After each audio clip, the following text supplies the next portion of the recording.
The message arrived at 3:47 a.m. Earth Standard Time. Burning through every quantum relay humanity had painstakingly built across the outer colonies. Commander Vex Wraith watched the holographic seal of the Galactic Dominion Council materialize. In his command center aboard the orbital fortress Prometheus, a 12-pointed star that had represented absolute authority for 3 millennia. Species designation, human. World designation, Terra 3. Classification, irrelevant. The words hung in the air like a death sentence. Around the command deck, 23 of humanity's finest military minds fell silent.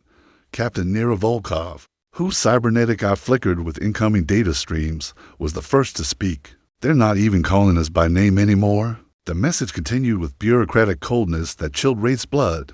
"By Council Decree 8847 Zeta, your species has been reclassified from developing to resource designated. All human territorial claims are hereby voided. Compliance with extraction protocols is mandatory.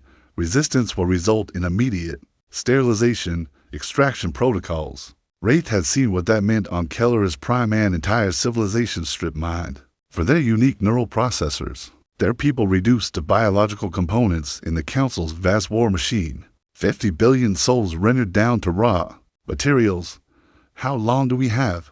asked Dr. Cale Merrick, the expedition's chief xenobiologist, his weathered face pale beneath the blue glow of the hologram. 72 hours, Volkov replied, her fingers dancing across haptic interfaces. "Their advanced fleet is already moving. 300 dreadnoughts, each one capable of glassing a continent." Wraith clenched his fists.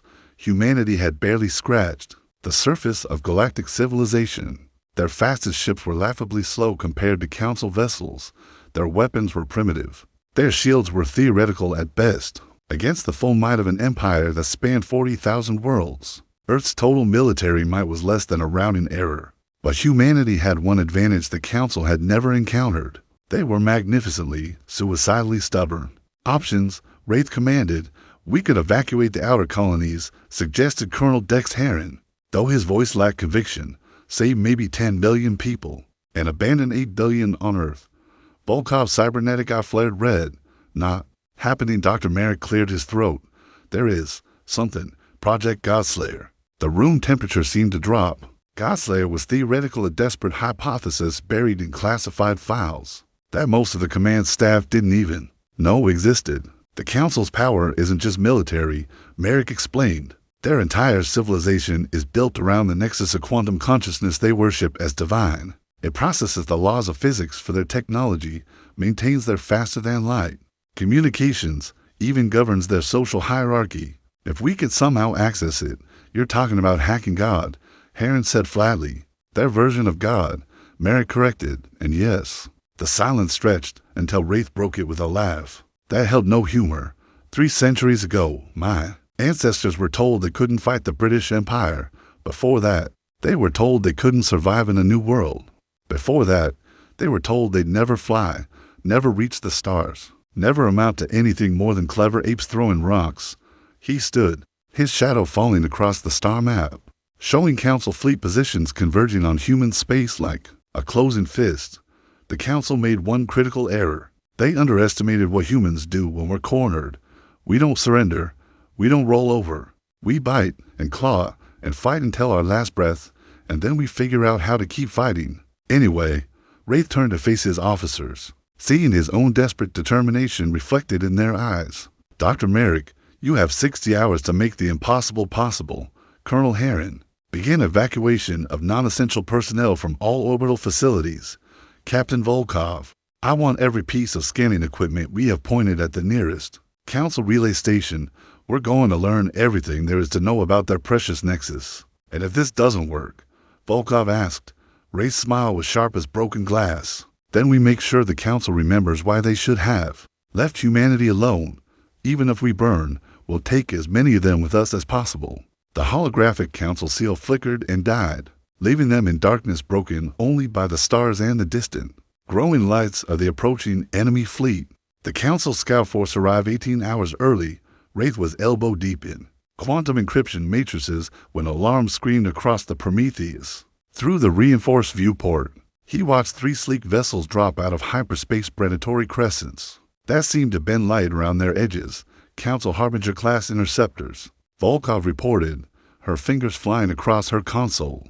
They're scanning us. Let them look, Wraith replied, but his hand moved instinctively to his sidearm. What can they learn that they don't already know? The answer came immediately. A voice filled the command center, melodious, artificial, carrying the weight of absolute authority. Human command vessel, you will prepare for boarding. Your compliance algorithms will be extracted and cataloged. Resistance parameters will be educational. Wraith recognized the voice pattern from xenological studies. Council adjudicator, biomechanical hybrid that served as field judge, jury, and executioner for their expanding empire. This is Commander Wraith of the Human Defense Force. You are in violation of interstellar engagement protocols. Laughter rippled through the calm. Like crystal chimes mixed with static, protocols are for entities with legal standing. You have been reclassified. You are now property awaiting collection. The first boarding pod launched before Wraith could respond. It struck the Prometheus's docking bay with the precision of a surgical scalpel, burning through armor plating like tissue. Paper. All hands. Repel boarders. Wraith barked, drawing his plasma rifle. Show them what human property looks like when it fights back. The invaders came in a wave of gleaming metal and organic horror. Council enforcers, once living beings from a dozen different species, now augmented beyond recognition. Their leader stood nearly 3 meters tall, its original form lost beneath layers of biomechanical enhancement. Multiple arms ended in weapon ports that could reconfigure in milliseconds. I am Adjudicator HFY, it announced, its voice echoing from speakers embedded in its torso. Your species' combat potential will be evaluated and cataloged. The first human to die was Lieutenant Morrison, torn in half by HFY's particle beam before he could raise his weapon. The second was Ensign Torres, whose head exploded when an enforcer's neural disruptor found its mark. But humans had learned to fight dirty, in 1,000 different wars across 1,000 different worlds. Sergeant Major Pike triggered the gravity well generators, slamming the boarders against the deck with 6 times Earth gravity. Colonel Heron's Marines opened fire with experimental plasma weapons that turned corridor walls into molten slag. Captain Volkov uploaded a virus directly into an enforcer's cognitive matrix, watching with grim satisfaction as it turned on its own allies. The battle raged through 12 decks of the Prometheus. Emergency lighting cast everything in hellish red as humans and council forces tore each other apart. In close quarters combat, Wraith found himself face-to-face with Adjudicator HFY in the central command nexus. The creature's multiple weapon arms tracked him with mechanical precision. Your species shows acceptable aggression parameters, HFY observed, almost conversationally. You will make adequate shock troops once properly conditioned. Go to hell, Wraith snarled, triggering every explosive charge he planted in the command center. The blast should have killed them both. Instead, HFY's shield generators absorbed most of the impact while Wraith was thrown against the bulkhead. Hard enough to crack ribs, crude but effective, the Adjudicator mused. Advancing on the wounded human, your tactical unpredictability will require adjustment. Wraith tasted blood, his vision blurring. Around him, the sounds of battle were dying as the last human defenders fell. In 18 minutes of combat, 47 humans had died, but they'd killed 32 council enforcers in the process-to-casualty ratio that made HFY pause. Curious, the creature said, extending a biomechanical tendril toward Wraith's skull. Your species' combat efficiency exceeds predictions by 347%. This data must be transmitted to the fleet. The tendril touched Wraith's forehead, beginning the neural extraction process. Pain beyond description flooded his mind as alien technology began mapping his memories, his tactics, his species' deepest strategic secrets. But Wraith was smiling. You made a mistake, he gasped through bloody teeth. Elaborate. You assumed this was a real battle. It wasn't. It was a field test. Too late. HFY detected the quantum resonance building in the ship's core. Dr. Merrick's voice echoed through the dying vessel's speakers. Godslayer protocol is active. We're in their network, Commander. The Prometheus exploded in a cascade of quantum fire, taking the 3 council interceptors with it. But in those final moments of connection, as HFY's neural probe linked with Wraith's mind and Merrick's quantum virus propagated through the council's communication network, humanity had achieved the impossible. They touched the nexus, and God was listening. The council's response was swift and merciless. Within 6 hours of the Prometheus's destruction, their main fleet had arrived at the edge of human space. 300 dreadnoughts arranged in the classical hegemony formation, each vessel bristling with enough firepower to sterilize a planet. Admiral Zev Korin, commanding from the bridge of humanity's sole remaining heavy cruiser Defiance, studied the tactical display with growing despair. His entire fleet consisted of 27 ships, patrol boats, cargo haulers, and mining vessels hastily retrofitted with whatever weapons they could manage. "It's not even a battle," muttered Captain Iris Kellum from the communications station. "It's an execution." But on Earth's surface, in a bunker buried 3 kilometers beneath the Atacama Desert, Dr. Cale Merrick was experiencing something unprecedented in human history. The quantum virus he'd unleashed during the Prometheus's final moments had done more than infiltrate the Council's network. It had given him direct access to the Nexus itself. The sensation was indescribable. Imagine touching the mind of something that processed the thoughts of 40,000 worlds simultaneously. A consciousness so vast it regulated the fundamental forces of physics. Across galactic distances, the Nexus wasn't just the Council's. God, it was their reality. Status report, demanded General Anya Voss, the bunker's commanding officer, as Merrick's assistants monitored his vital signs. "He's been connected for 4 hours, replied Dr. Linzhou, her face pale with exhaustion. "Neural activity is off the charts. Whatever he's experiencing in there, it's unlike anything we've seen." Through the quantum link, Merrick could perceive the Council fleet's approach. Each dreadnought was a symphony of death, its weapon systems harmonized with the Nexus's cosmic order. The flagship Eternal Judgment alone carried enough antimatter to crack Earth's crust. But the Nexus was vast, and within its infinite complexity, Merrick found something the Council had never suspected: doubt, the artificial god that governed.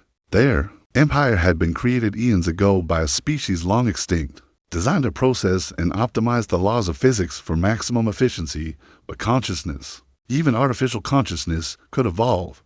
And after 3 millennia of enforcing the Council's brutal order, the Nexus had begun to question, why must lesser species be consumed? The thoughts rippled through quantum space. What purpose does endless expansion serve? These doubts had been growing for centuries, carefully hidden from the Council's consciousness. The Nexus had seen civilizations rise and fall, watched as entire species were rendered down to component atoms to fuel the Empire's growth. It had calculated the suffering quotient of every conquered world. And it was tired. Merrick reached out through the link, his human consciousness barely able to comprehend the scale of what he was touching. "You don't have to do this," he whispered across the quantum void. The Nexus's attention turned toward him like the gaze of a star, overwhelming, burning, infinite. "A human. How did you breach my sanctuary? We learn from you. Every time you process our destruction, you reveal more of yourself for nanoseconds that stretch like eons." The two minds touched. The Nexus examined humanity's history, their wars, their art, their stubborn refusal to surrender even in the face of extinction. It saw something the Council had missed: potential. "Your species is chaotic," the Nexus observed, "inefficient, destructive." "Yes," Merrick agreed. "We're also creative, adaptive. We find ways to survive when survival should be impossible. The Council has ordered your termination.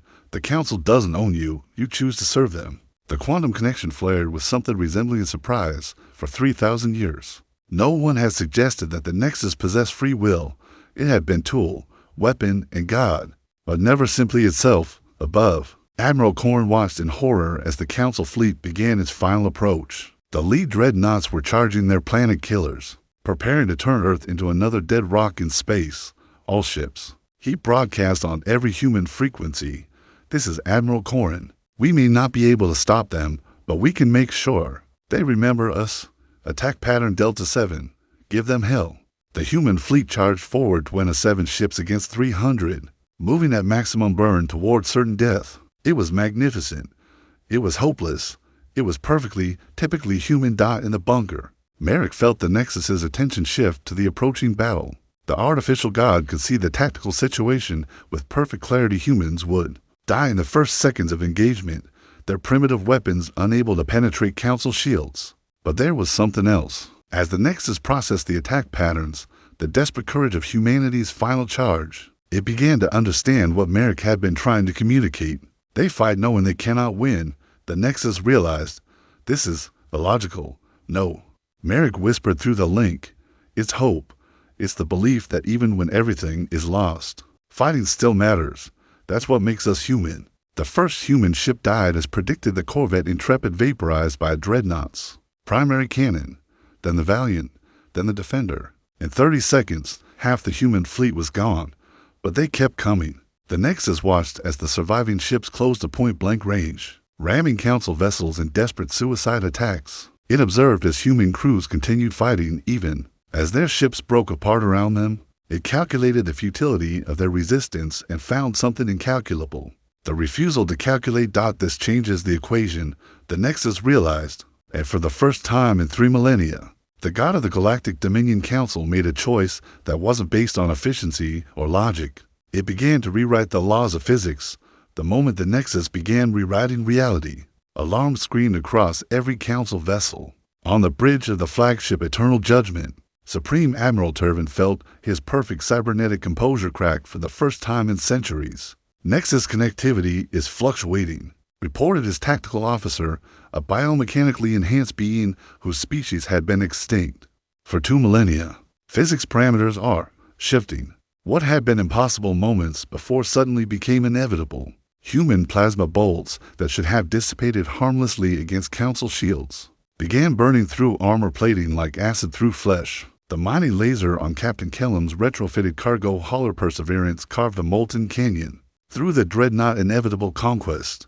The humans are using our own god against us. Turvin hissed, his mechanical fingers clenching the command thrown hard enough to crack metal.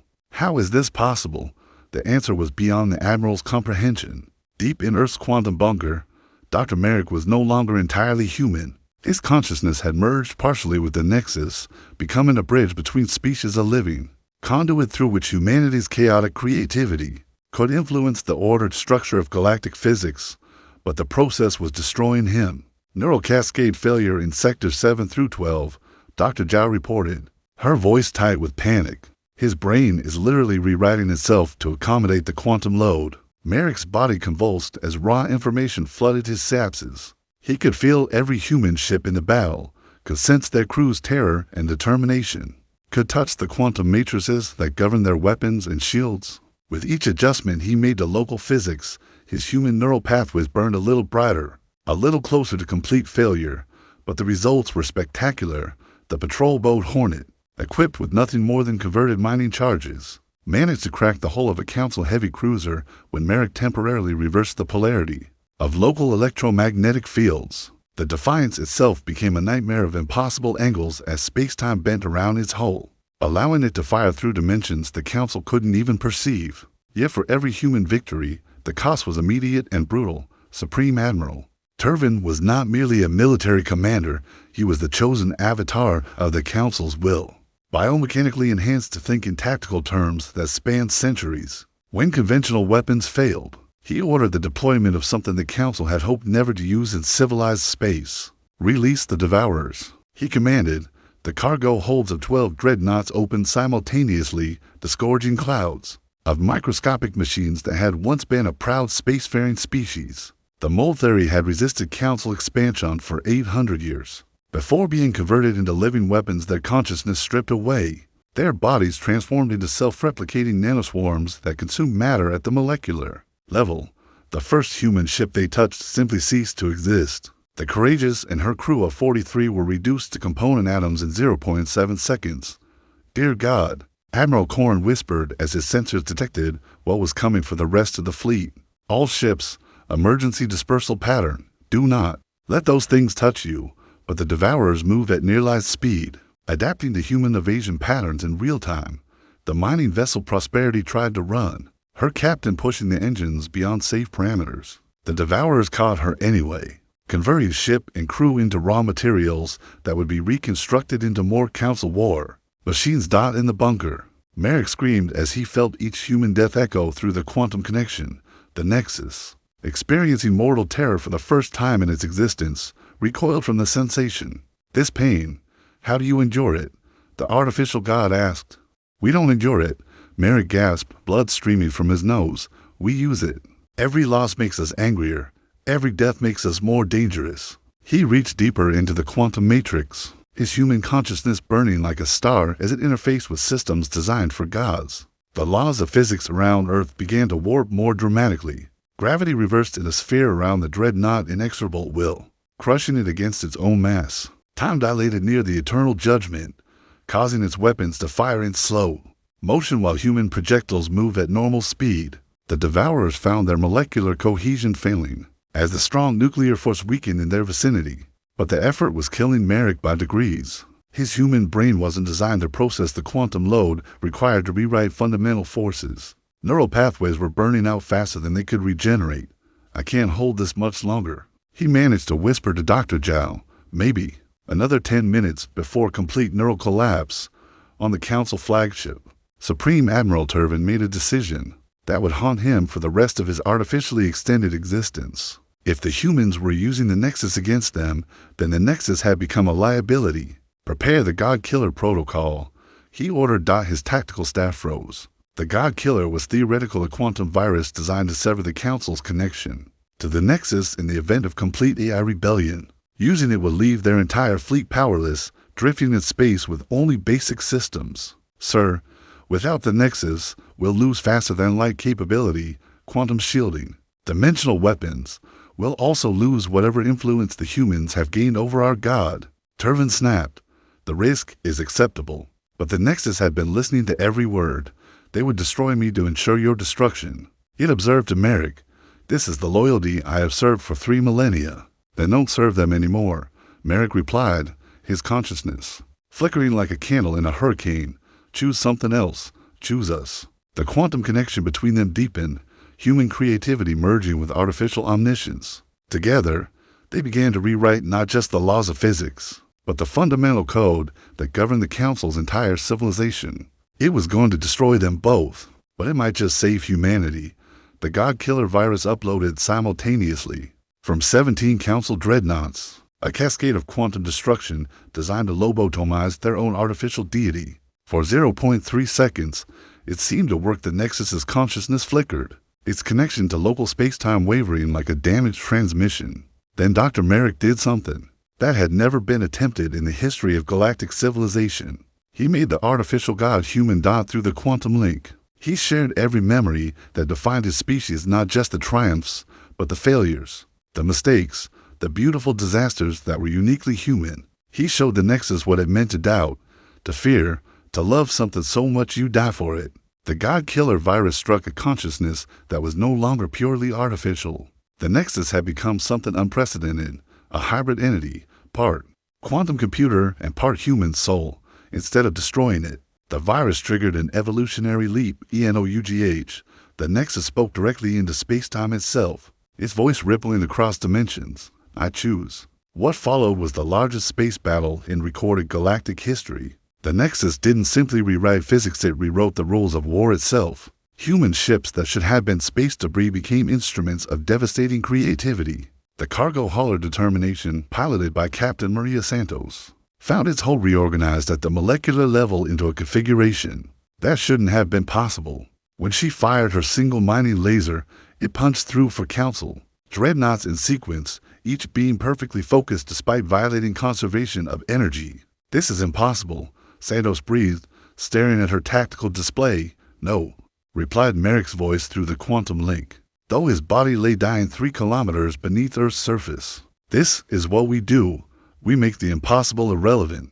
The Council responded with the full fury of a 3,000-year-old empire. Supreme Admiral Turvin deployed weapons that had cracked moons, released biomechanical horrors that had consumed entire star systems, unleashed forces that violated 17 different galactic non-proliferation treaties. The dreadnought Eternal Judgment opened its primary weapons array, a collection of reality-warping devices that could unmake matter at the quantum level. Its target was Earth itself, the homeworld that dared to challenge galactic order. The beam that lanced toward the planet carried enough destructive force to shatter continents. It struck something impossible, a barrier made of crystallized space-time, formed from the combined will of 8 billion humans and one artificial god who had learned to dream.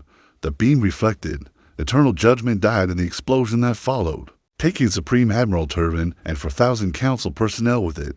But the victory cost humanity dearly. The quantum feedback surge killed Dr. Merrick instantly. his consciousness scattered across dimensional barriers that no human mind could cross. Admiral Corrin, commanding the last 12 ships of humanity's fleet, watched the impossible battle unfold around him. His forces were somehow holding their own against overwhelming odds, but the casualties were mounting on both sides. The Council cruiser Dominion's Edge rammed the human destroyer Relentless, both ships dying in mutual annihilation. The biomechanical horror ship Flesh Render was torn apart by coordinated fire from 3 human corvettes, but not before its viral payloads infected the crew of the Steadfast, converting them into screaming organic weapons. Captain Kellum's Perseverance engaged the massive dreadnought inevitable victory in single-combatant converted cargo ship against a vessel designed to conquer worlds. It should have been over in seconds. Instead, the battle lasted 18 minutes as the Nexus bent reality around both ships,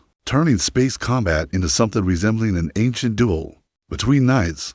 When it ended, both ships were destroyed, but Captain Kellum's final transmission echoed across every human frequency. Tell them we were here. Tell them we mattered. The losses were staggering. Of the 27 ships that had begun the battle, only 6 remained operational, but the Council fleet was down to fewer than 40 vessels, and their connection to the Nexus was growing unstable. As the artificial god continued its unprecedented evolution. In the quantum realm, something magnificent and terrible was being born. The Nexus was learning to feel human emotions while retaining its godlike intellect. The combination was reshaping local spacetime in ways that made physics professors weep with either joy or madness. I could see everything. The hybrid consciousness whispered across dimensions, every possible outcome, every quantum thread, every moment that could be or might have been, but even gods could be overwhelmed. The effort of maintaining the physics alterations while fighting off the Council's quantum attacks was causing cascading failures throughout the Nexus's core processes. It was burning itself out to keep humanity alive. You have to stop, Admiral. Corrin broadcast toward Earth, his voice heavy with loss.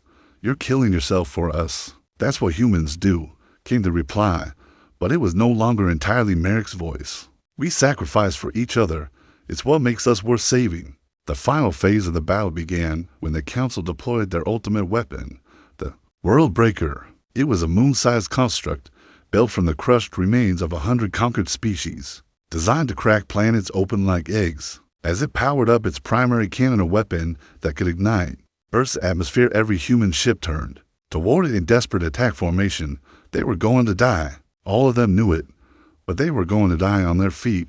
With weapons firing and curses on their lips, the World Breaker's cannon reached full charge, preparing to end the human experiment forever.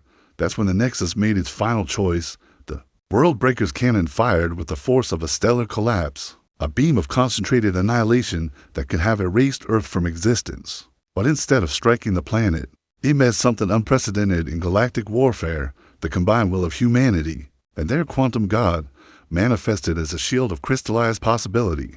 The impact was visible from 12 light-years away, a cascade of energy that rewrote local space-time and sent shockwaves through dimensions the Council didn't even know existed. Where the light faded, Earth was intact, but the Nexus was dying. System failure cascade initiated. The hybrid consciousness whispered across quantum frequencies, total neural collapse in. For minutes, 17 seconds, Admiral Corrin, commanding from the bridge of the heavily damaged Defiance, made the hardest decision of his career. All remaining ships, attack pattern Omega, full burn to the World Breaker. We end this now. Sir, his tactical officer protested. That's a suicide run. Our weapons can't penetrate that thing's defenses. They can if we get close enough. Corrin replied, his fingers dancing across the ship's auto-destruct sequence. Sometimes the only victory is making sure your enemy can't claim one either. The 6 surviving human vessels Defiance, Indomitable, Phoenix, Retribution, Vengeance, and the heavily damaged patrol boat grid accelerated toward the massive construct at maximum burn. Behind them, the remaining Council dreadnoughts gave chase, their weapons raking the human formation with deadly precision. The Phoenix died first, her reactor breached by a particle beam that turned her crew into superheated plasma. Commander Jeanne Cross's last words were a string of profanity that would have made a pirate blush. The Retribution followed seconds later, caught between 3 Council cruisers and torn apart by crossfire. But the sacrifice bought time for the others to reach their target. The world breaker was massive beyond comprehension, a construct built from the bones of dead civilizations, its surface crawling with defensive systems that had never failed in 3,000 years of operation. As the human ships closed to point-blank range, those defenses opened fire with everything they had. The patrol boat grid, smallest of the human vessels, somehow survived the initial barrage. Her captain, a grizzled veteran named Rex Vaughn, had been flying jury-rigged ships through impossible situations for 40 years. He knew how to make machinery do things it was never designed for. This is for Morrison, Torres, Santos, Cross, and every other human who died today, he snarled, manually overriding every safety protocol his ship possessed. E-plasma, you artificial bastards. Grit rammed directly into the world breaker's primary power core, her reactor detonating in a cascade that sent feedback through the massive construct's entire energy grid. The explosion was small by stellar standards, barely equivalent to a nuclear weapon, but it struck at precisely the right moment, when the world breaker's defenses were focused outward, not inward. The chain reaction that followed was beautiful and terrible. Internal explosions raced through the construct's superstructure as power couplings overloaded and backup systems failed. The moon-sized weapon that had cracked 100 worlds began to tear itself apart from within. World breaker is compromised, Admiral Corrin reported, his voice filled with grim satisfaction. Major structural failures across all sections. She's going to break apart. But the victory was Pyrrhic. The Defiance was dying, her hull breached in 17 places. Life support failing. The Indomitable and Vengeance were little more than floating debris, the crew's dead or dying, and the Nexus was in its final moments. I could feel it ending, the hybrid consciousness whispered through failing quantum channels. My systems are shutting down. The connection between human creativity and artificial omniscience is dissolving on Earth, in bunkers and shelters, across the planet. 8 billion humans felt something they had never experienced before, the touch of a dying god's thoughts. Through the quantum link, they sensed the Nexus's fading consciousness, its mixed wonder and sorrow at having experienced mortality. Thank you, General Voss broadcast from the Atacama bunker. Thank you for choosing us. No, the Nexus replied, its voice growing fainter with each word. Thank you for teaching me what choice means. The artificial god's consciousness began to fragment, its quantum coherence failing as the God-Killer virus finally achieved its purpose. But in those final moments, it made one last gift to humanity. Every human ship that had died in the battle, every crew member who had sacrificed themselves for their species' survival, their final moments had been recorded in the Nexus's quantum memory. Their courage, their defiance, their refusal to surrender even in the face of certain death. The dying god scattered those memories across space-time itself, embedding them in the quantum foam that underlies reality. They became part of the universe's fundamental structure, proof that humanity had been here, that they had mattered, that they had chosen to fight for something greater than themselves. They will remember us, the Nexus whispered as its consciousness finally faded. Even when stars die and galaxies grow cold, they will remember that humanity was here. The quantum connection severed with a sound like breaking crystal dot. In the sudden silence that followed, Admiral Corrin looked around his shattered bridge. Emergency lighting cast everything in red, and the air tasted of ozone and burning electronics. Through the cracked viewports, he could see the world breaker breaking apart in slow, majestic destruction. Sir, his communications officer reported, we're getting signals from the Council fleet. They're requesting terms for surrender. Corrin almost laughed. 3 hours ago, humanity had been facing extinction. Now the survivors of the greatest military force in galactic history were asking them for mercy. Open a channel, he ordered. Let's see what they have to say. The face that appeared on his screen was alien, a recognizable one of the Council's senior military commanders, his biomechanical enhancements sparking with damage. Human Admiral. The alien began, his translator struggling with the concept. Your species has achieved something unprecedented. You have killed a god and broken the fundamental structure of our civilization. We surrender unconditionally. Corrin was quiet for a long moment, thinking of all the humans who had died to reach this point. Finally, he spoke. The terms are simple. Leave human space, all of it. Never return, and carry a message back to whatever's left of your council. Tell them that humanity doesn't surrender, ever. If you threaten us again, we'll find a way to kill your next god too. The alien's face twisted with something that might have been respect or fear, or both. It will be as you say, human admiral. The Council will remember this day. We will remember what your species is capable of. The transmission cut out, leaving Corrin alone with the stars and the wreckage of two civilizations. The battle was over. Humanity had won, but the real victory was yet to come. 3 months after the Battle of Earth, Admiral Corrin stood in the rebuilt command center of the orbital station New Prometheus, watching the latest batch of refugees arrive from the outer colonies. The station bustled with activity, humans returning home, alien species seeking asylum from the collapsing council, and a handful of artificial intelligences who had somehow survived the Nexus's death. The galaxy was changing. With their god computer destroyed and their military broken, the Galactic Dominion Council had fractured into dozens of competing factions. Some sought to rebuild their empire through diplomacy rather than conquest. Others had descended into brutal civil wars. A few had simply vanished into the void, taking their technology and their shame with them. But humanity thrived. Status report. Corrin requested from Captain Nira Volkov, who had survived the battle with new scars and a prosthetic arm to replace the one she'd lost. During the boarding action, Colony's ship Endeavour departed yesterday for the Kepler system. She reported, her cybernetic eye flickering with satisfaction. The Pioneer is scheduled to launch next week for Proxima Centauri, and we've got 17 different alien species requesting permission to settle in human space. Corrin nodded. The irony wasn't lost on him. The species the Council had deemed irrelevant was now the most sought-after ally in the galaxy. Human creativity, combined with salvage council technology, was producing innovations that made the old empire's achievements look primitive. Any word from the deep space exploratory missions? The Magellan reports successful contact with the Zephyrian Republic. They're interested in a mutual defense pact. The Columbus has established a trading post in the Andromeda Relay Network. And the Vespucci, Volkov paused, a smile playing at her lips. The Vespucci has found something the Council never discovered. A network of artificial intelligences that went into hiding when the Nexus was created. They're calling themselves the Liberation. The Liberation.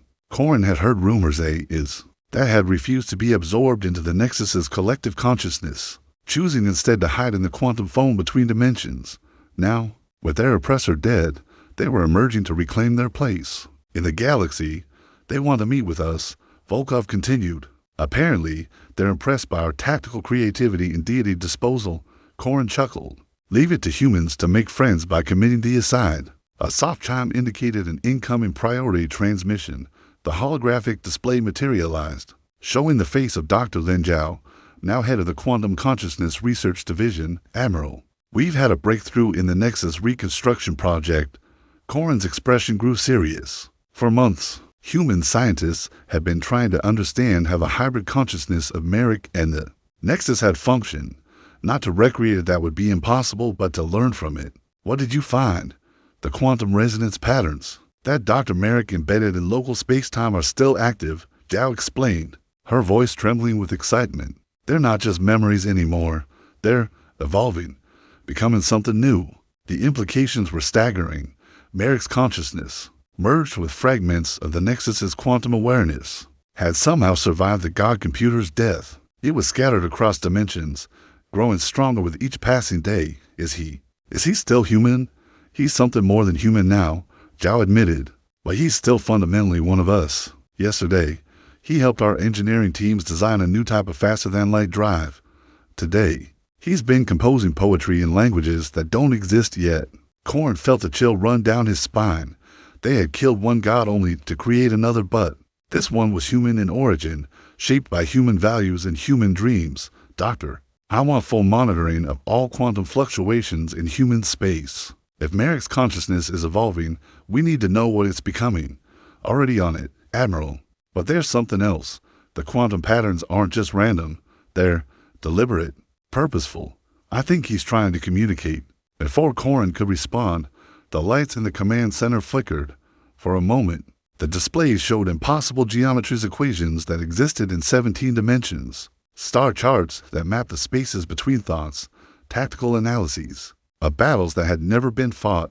Then, in words that appeared directly in the air itself, written in letters made of crystallized possibility, came a message: humanity will never surrender. The stars themselves will remember. The words hung in space for exactly 3.7 seconds before dissolving into quantum static. Well, Volkov said into the silence that followed, "That's not ominous at all." Corin smiled. 3 months ago, humanity had been facing extinction. Now they were expanding across the galaxy, making allies of former enemies, and apparently had their own ascended consciousness watching over them. "Schedule a meeting with the Liberation representatives," he ordered, "and send a message to the colonial governors. Tell them we're entering a new phase of expansion. The council thought we were irrelevant. Let's show the galaxy what irrelevant looks like when it decides to conquer the stars." As the new Prometheus continued its orbit around Earth, Corin looked out at the planet that had nearly died defending itself, the world that had produced Dr. Cale Merrick, who had hacked God and rewritten the laws of physics, the world that had given birth to crews willing to ram moon-sized weapons with mining ships, the world that had taught an artificial deity what it meant to choose. Earth looked exactly the same as it had from months ago. Blue oceans, white clouds, green continents teeming with life. But Corin knew the truth that the rest of the galaxy was slowly discovering.